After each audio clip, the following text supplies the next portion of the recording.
Oye tú, ¿estás listo para explorar una nueva Nico historia? Si es así, comencemos. Seguramente si nos hacemos la pregunta, ¿quién es el villano más memorable de Naruto? Sin duda te vendrían muchos nombres a la mente. Si tuvieras que definir a Madara, sin duda usaría la palabra desconfianza. Toda su trayectoria, desde la infancia hasta su resurrección como el Edo Tensei, fue una maldición que lo acompañó en la incapacidad de confiar en los demás. Esto tiene sentido cuando pensamos en el contexto en el cual Madara creció, en un mundo anterior a las aldeas, donde los clanes rivales se enfrentaban constantemente, matando y destruyendo sin piedad, un mundo incluso donde los niños iban al campo de batalla, algo que se aplica a los dos clanes más poderosos presentados, el clan Senju y los Uchiha. Madara desde pequeño ya era muy habilidoso en combate, siendo conocido como uno de los miembros más fuertes del clan, junto con su hermano menor Izuna, por ello. Entrenaban y luchaban juntos, creando un fuerte lazo de fraternidad y rivalidad entre ellos. Hablando de rivalidad, existe también una relación compleja entre Madara y Hashirama, otro prodigio del clan Senju. A pesar de sus diferencias, ambos eran niños separados solo por un riachuelo. Y allí no importaban los clanes, apellidos o rivalidades.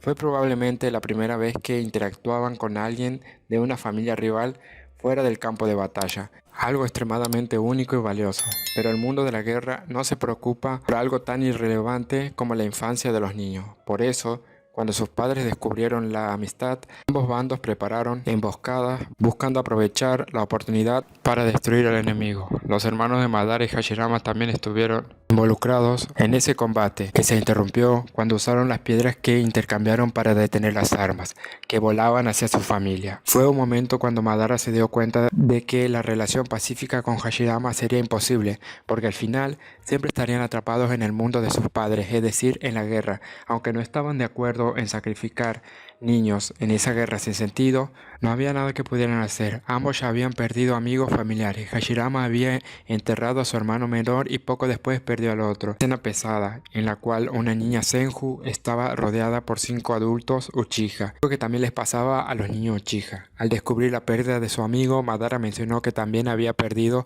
hermanos y que también como Shinobi era algo común, pero que tal vez había una forma de acabar con eso. Aquí vemos el inicio de la mentalidad de Madara. Él sabía que la única forma en la que los humanos podían vivir en paz era algo imposible. ¿Cómo hacer que dos desconocidos se acerquen hasta el punto de vivir y convivir como hermanos sin volverse demasiado vulnerables?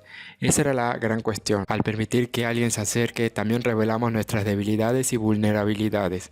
Mostramos a la otra persona cómo herirnos. En otras palabras, la confianza significa estar abierto a las partes malas de la cercanía, la unión, la estabilidad y hasta la paz. Pero también la vulnerabilidad. Madara podía hasta cierto punto confiar en Hashirama, hacerlo a alguien cercano, que conocía sus fortalezas y debilidades. Algo extremadamente raro y único, imposible de reproducir a gran escala. A pesar de que se acercaron más, entrenaron juntos y fortalecieron su amistad. Sus clanes seguían odiándose y trataban de destruirse, una tradición heredada por sus padres a sus hijos. Incluso siendo los miembros más poderosos, se convirtieron en líderes de sus respectivos clanes, pero mientras la guerra continuara, las bajas eran inevitables. Tobirama acabaría dando a Izuna Uchiha. La rivalidad de años había terminado con una victoria Senju, quedando solo Hashirama y Madara para decidir de una vez por todas quién era el más fuerte. Fue en ese momento cuando Hashirama propuso una tregua que les permitiría realizar el sueño de un mundo de paz, o al menos intentarlo. Desafortunadamente, Izuna antes de morir recordó a Madara y a todos los Uchihas muertos por los Senju, reviviendo el odio de su hermano, que ahora sería aún más fuerte, así como su Sharingan, que se había convertido en Mangekyou. Las batallas ocurrieron, cada vez más destructivas y colosales, hasta el momento finalmente llegó. Después de un día entero de lucha, Madara cayó por primera vez. Aunque Hashirama podía ejecutarlo y acabar con la rivalidad, decidió perdonarlo, porque entendía que matar al líder de los Uchihas resultaría en más represalias del otro lado, tal vez años más tarde. Hashirama sabía que ningún futuro de paz podría construirse sobre la base del odio. Propuso una tregua, la unión de los dos clanes. Ahora el sueño de esos niños podría finalmente hacerse realidad. El poder de la decisión estaba en sus manos, pero el resentimiento ya había crecido demasiado, por lo que Madara se negó. No eran iguales. Tobirama mató a Izuna. Para que se hiciera justicia, se igualaran de nuevo, uno de los hermanos debía morir. Lo más interesante de este punto es que al oír esto, Hashirama agradeció a Madara por darle la elección, por no obligarlo a matar a su propio hermano. Después de todo, ambos eran hermanos mayores de sus familias y sabían muy bien cómo se sentiría el otro. Aquí viene la interpretación. Creo que esta condición que Madara puso fue más un farol que un trato real. Hashirama sorprendió a todos, incluido a Madara, y decidió sacrificarse allí mismo, para así fundar una tregua entre los Senju y los Uchiha, haciendo que todos los presentes juraran que tras su muerte Madara no sería asesinado y que la guerra detendría inmediatamente. Esta actitud inesperada y extrema de Hashirama inspiró a Madara a aceptar la tregua y finalmente juntos fundaron Konoha, finalmente poniendo en práctica su plan de paz. En este momento la historia de los dos personajes podría haber terminado y el mensaje sería básicamente que nada puede nacer del odio. El amor siempre vence al final. Todos vivirían en un mundo perfecto, pero al igual que nosotros, Kishimoto también prefirió ver a Madara derrotando a los Kages porque, convenimos, es mucho más emocionante. El odio continuaba, el sueño finalmente se había hecho realidad. Konoha era un lugar donde los niños iban a estudiar y a entrenar, en lugar de ser sacrificados en un campo de batalla. La guerra había terminado y ahora diversos clanes se unían para construir un futuro de paz y armonía. La aldea de la hoja fue tan exitosa que varios otros países implementaron el mismo sistema.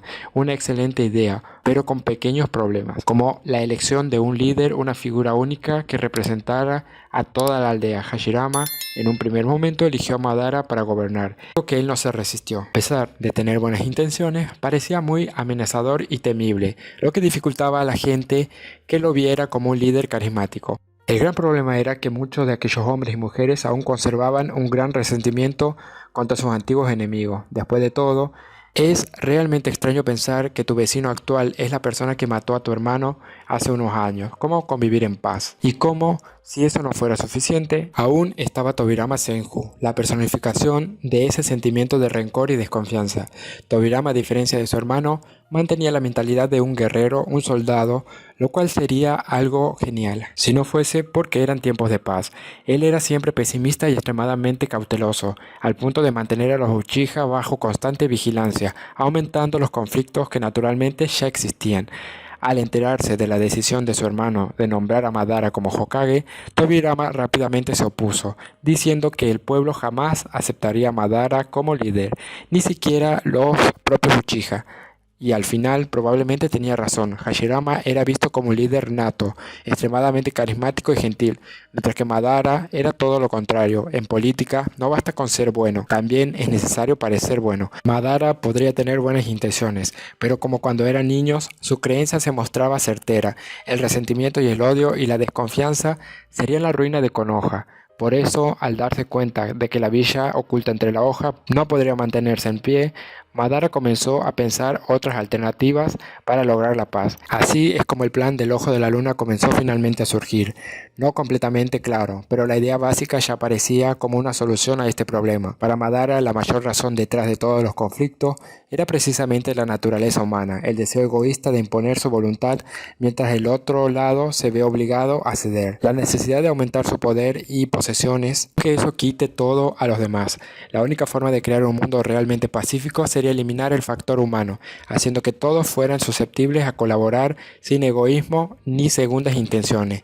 Explicando de manera práctica, sería poner a todos en un Genjutsu, atrapando a la humanidad en una manipulación mental que forzaría a colaborar a todos. Este es el resumen del plan del Ojo de la Luna. Cuando finalmente llegó el momento, Madara decidió salvar a su clan de la destrucción que él preveía. Para él es cuestión de tiempo hasta que los conflictos comenzaran a aumentar cada vez más, hasta una guerra aún más sangrienta fuera inevitable. Por eso, Lo más seguro era abandonar Konoha. Era una aldea separada, lejos de aquellos que en el fondo nunca dejaron de ser sus enemigos.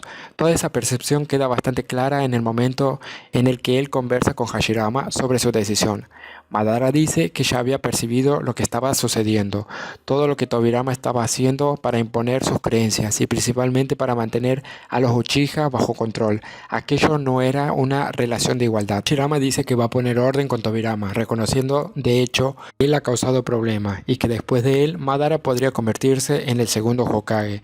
Pero claro, eso jamás sucedería. Tobirama era el sucesor obvio y Madara lo sabía. Cuando ese día llegara y Tobirama tuviera finalmente el poder para liderar, sería el final de los Uchihas. Sabiendo esto, Madara intentó convencer a los miembros del clan de partir con él, pero ellos se negaron. La desconfianza había contaminado incluso a su propio pueblo. Madara percibió que su ultimátum para Hashirama fue lo que falló, y este debió de haberle dicho que matara a Tobirama.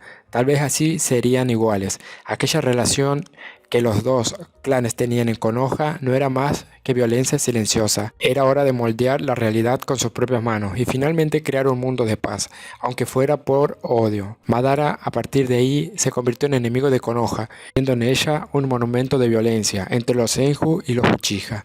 Y hasta este punto todo no pasa más de especulaciones, versiones diferentes del mundo que pueden o no pueden estar correctas. Entonces vamos a avanzar en el tiempo para entender lo que pasó después con Konoha y finalmente tener certeza de quién realmente estaba en lo correcto en la verdad final. Madara y Hashirama se pelearon unas cuantas docenas de veces más, siempre con luchas colosales, cada vez más exageradas, hasta finalmente Madara fue derrotado, o mejor dicho, hasta que Hashirama pensó que fue derrotado. De todos modos, la cuestión es, ¿qué pasó con Konoha después de la disputa? Con Tobirama como segundo Hokage, él realmente tomó medidas bastante cuestionables para mantener los términos de forma amigable. Cada oportunidad marginaba a los Uchiha, poniéndolos en vigilancia aún más pesada y aumentando la insatisfacción de todos. Una de las decisiones más cuestionables fue la creación de la Policía Militar de Konoha. Tobirama designó a los Uchihas para liderar esta nueva organización y aunque esto pareciera un acto de confianza y responsabilidad, en la práctica solo sirvió para aislar aún más a los Uchiha del resto de la aldea. Además, Tobirama creía que los Uchiha eran propensos a la violencia, lo que los hacía más peligrosos e inestables, creencia que expresaba públicamente de vez en cuando, creando una atmósfera aún peor de sospecha y segregación. Tobirama es un personaje complicado de hablar. Realmente creo que tiene buenas intenciones, pero cada decisión era errada y muy difícil de defenderlo. Madara se equivocó cuando predijo que el fin de los Uchiha sería durante el mandato de Tobirama, pero se equivocó por poco. Al final, fue durante el mandato de nuestro querido Hiruzen Sarutobi, también conocido como el mejor Hokage de todos los cuestionables. Y finalmente la bomba explotó. Incluso habiendo muerto hace mucho tiempo, Tobirama dejó un pupilo bastante fiel a sus creencias, Danzo Shimura, el hombre que a pesar de que nunca haberse convertido en Hokage, de hecho, actuaba como Hokage en la sombra, imponiendo su voluntad en la aldea, incluso si para ello tenía que asesinar a las personas en el proceso. La falta de acción de Hiruzen permitió que Danzo hiciera todo lo posible para perjudicar y segregar aún más a los Uchiha, hasta el punto de mandar a todo el clan a una parte aislada de la aldea. Todo esto ocurrió después del ataque de Tobi a la aldea usando el Kyuubi. El Kyuubi podía ser manipulado por el Sharingan, entonces seguramente fueron ellos quienes hicieron este ataque. Esta fue la gota que colmó el vaso para el clan Uchiha, y estos decidieron rebelarse, algo que cuando se descubrió llevó a Danzo a manipular a Itachi para exterminar a su propio clan. Pero bueno, en esta parte, estoy hablando muy superficialmente, sobre todo porque esto no es el foco central a lo que quiero llegar. El punto es que incluso con el sacrificio de Itachi para mantener la paz, entre muchas comillas, aún así esa paz nunca existió. De hecho, si para crear la paz entre dos pueblos se necesita exterminar a uno de ellos, eso no es paz, es genocidio. Y aunque fuese así, es que se volvió en contra de Konoha, continuando el ciclo de violencia y destrucción. Incluso aunque ellos quisieron mantener la paz, lo hicieron a través de la violencia y el odio, siempre agrediendo a alguien, imponiendo su voluntad, demostrando que esto lo que llaman paz no es más que violencia silenciosa. Mientras los vencedores celebran el fin de la guerra y la paz, los perdedores son obligados a aceptar la derrota mientras planean vengarse algún día. Entonces ahí va la pregunta, al final, ¿quién tenía razón? ¿Quién puede prever lo que sucedería incluso tantos años antes? Sí, señoras y señores, el mismo Madara Uchiha. Pero poner a todo el mundo en una ilusión no es la solución al problema. Y bueno, eso es una afirmación bastante complicada, porque al final tal vez esa sea la gran cuestión de la discusión. ¿Qué es más valioso, la paz o la libertad? O de manera práctica, ¿preferirías vivir en un mundo perfectamente pacífico y sin conflictos, pero en donde no seas realmente libre para tomar tus propias decisiones? ¿O vivir en un mundo donde tú y todos los demás son libres, tan libres que pueden incluso odiarse y exterminarse? Ahí queda la cuestión. Entonces, ¿cuál es la solución para este problema? La respuesta al final es no la sé. ¿Ves? Esa respuesta ni siquiera exista o sea diferente para cada uno de nosotros. Pero el hecho de que la paz en la que Hashirama creía nunca existió y nunca existirá. Y al fin y al cabo, después de años de su muerte, las guerras continúan normalmente y hasta después de Naruto en Boruto se puede ver el problema sigue. Madara tenía razón cuando dijo: mientras exista la luz, existirán las tinieblas. Mientras haya un vencedor, también habrá un perdedor. Y al final, el odio solo es el fruto del gran deseo egoísta de mantener la paz. Y bueno, si llegaste hasta aquí, te agradezco, muchas gracias. Y bueno, puedes suscribirte y dejarme un me gusta. Estaré muy agradecido. Chao.